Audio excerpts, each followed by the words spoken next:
on today's City Beat. Nico hits the open road for an adventure in sustainability as he drives his electric motorbike from Shanghai to Milan.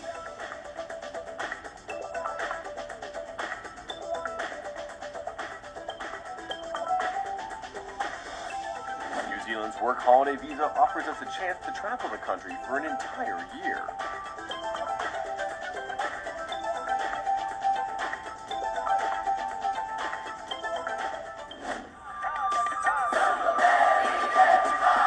Molly and Solo are always on the move.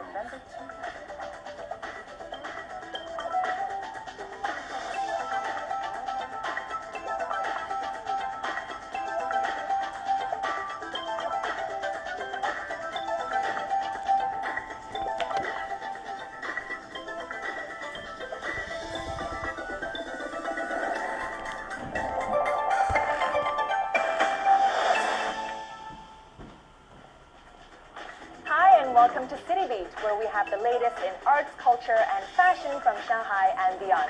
I'm your host, Li Huan, and we're on every Monday, Wednesday, and Friday. Breaking the Guinness World Record for the longest trip by electric scooter, Nico and his friend traveled an amazing 13,000 kilometers from Shanghai to Milan over 44 days.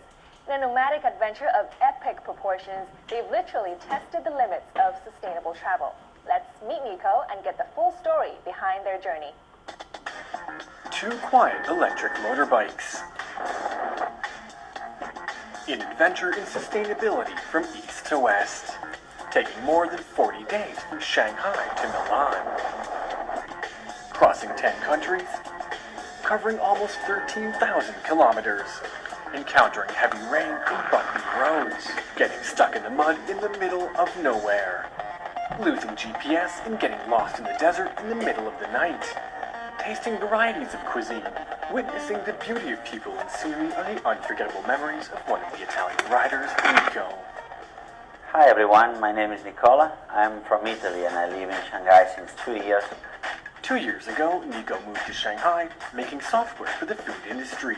He used to ride a motorbike in the Farron's Rally in 2010, but that might be his only connection to this cross-country adventure. And my passion for the motorcycle, together with the interest on testing new technologies, came out to have this idea. His sustainable journey kicked off on June 9th in Shanghai. The first thing you notice when you see an electric motorcycle, which is not making noise. In every single country we crossed, even in the most remote regions, every time we were stopped, we were really getting a lot of people around understanding what it is. The performance of these quiet motorbikes is almost the same as a regular one. The speed is very fast. I mean, it can go as fast as 150 kilometers per hour. The challenge is really to ride as long as possible. So we had two cars following the motorcycle. In each car we had a specific equipment composed of a solar panel on the roof and also a power generator. And in addition to that, we also got additional batteries. We could replace the batteries and only stop for charging once or twice per day. With the one full charge battery, we can ride about 100 to 120 kilometers.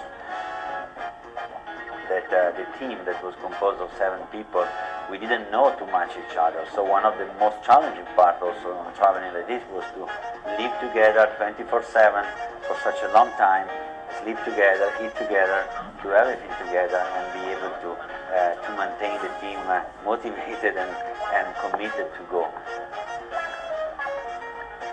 They faced many challenges over the course of their 44-day-long journey. From the very first day, we've been on the road for 10, 12 hours a day. So the stress was immediately very high, and there was a little bit of tension. Sometimes it was just a few bumps in the road. Other times, there were no roads at all.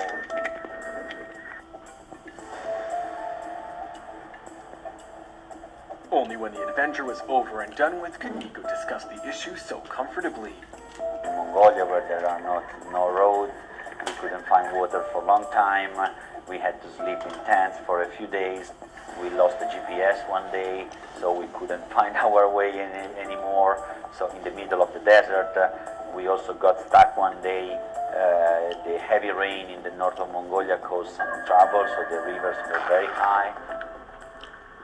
Been very lucky, I think, but we always found people very open, very welcome, and very friendly in all the countries we crossed. You know, all our vehicles, all green and all these colors. Probably they were making the people to think that we were like in peace, you know. Sustainability wasn't just about the ride, but also the food. In fact, the philosophy of the journey is ride green, eat sustainable. So not just using alternative vehicles for our journey, but also to eat sustainable, which means we wanted to learn about the food cultures. We kind of impose ourselves only to eat local foods. Local food only. Using local foods has a lower impact on the environment because of the absence of transportation of the food.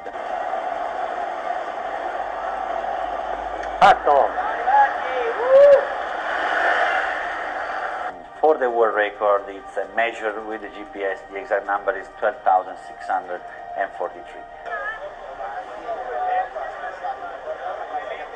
It was an adventure Nico will never forget. Maybe next time he'll travel with his boys and teach them what it means to enjoy the open road. Now let's take a quick break, but when we come back, we're off to New Zealand for a working holiday.